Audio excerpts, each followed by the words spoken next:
the chairman of this occasion, Your Excellency, the Governor of Lagos, or my younger brother,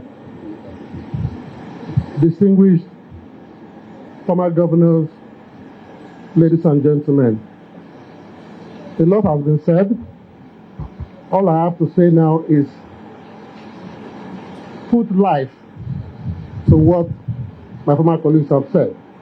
And that is, there's no way you can progress this discussion without the buy-in of a sitting president. Let me not say the sitting president, a sitting president.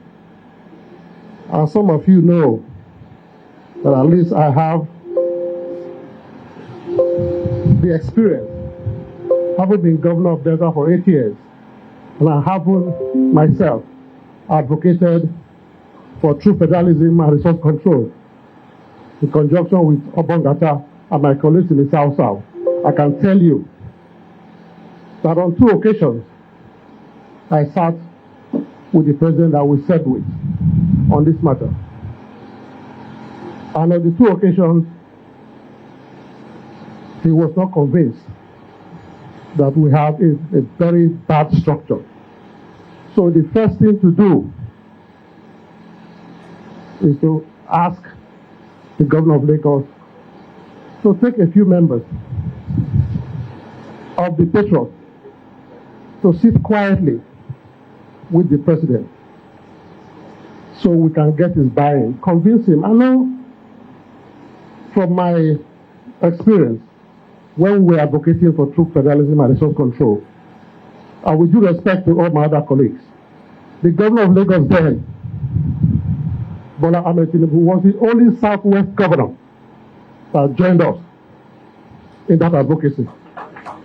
So it doesn't need more convincing.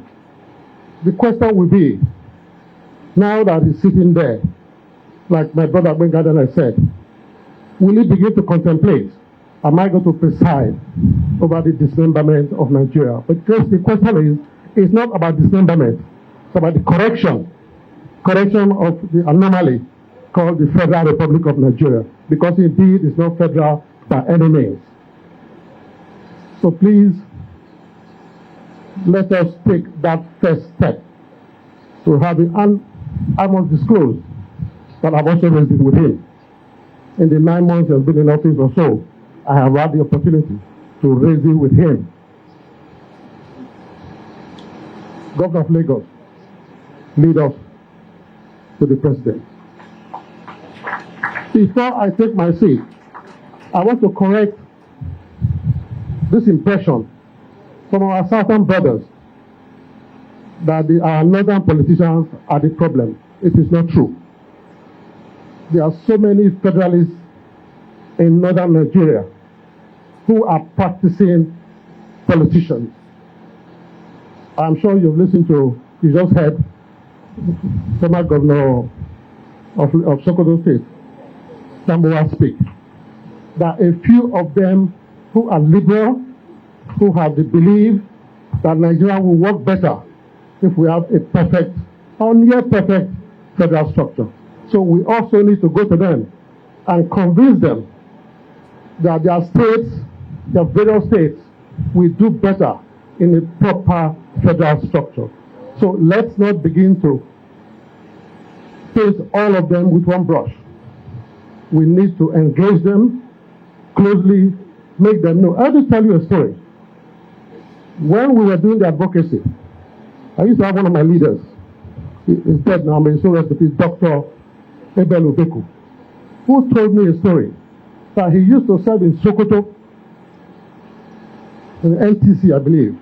And when he was transferred to Lagos, he would send for rice from Sokoto, put it in the train, and the rice would come all the way to Ido. He drives to Ido to pick it up. What was he saying?